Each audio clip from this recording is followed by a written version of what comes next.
اور روایت میں آتا ہے کہ علی رضی اللہ عنہ جب آگے بڑھے تو جو خیبر کا دروازہ تھا وہ ٹوٹ نہیں رہا تھا، بہت بڑے بڑے وہ دروازے تھے، وہ اٹھا نہیں رہے تھے. پھر انہوں نے یہودیوں نے پھر علی رضی اللہ عنہ کے ساتھ یہاں اس موقع کے اوپر کیا کیا کہ دھوکہ دیا.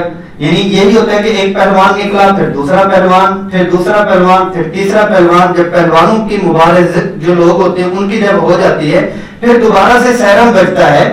پھر یعنی کہ ایک اصول ضوابط ہوتے ہیں کہ اس سیرن کے بعد، اس آواز کے بعد پھر جنگیں جو اپنی صفوں میں ہوتے ہیں وہ اپنی کاٹتے ہیں. ابھی انہوں نے اس کو کاٹا ہی تھا تو یہودیوں نے بغیر بتائے علی رضی اللہ عنہ پہ حملہ کر دی اکیلے میں.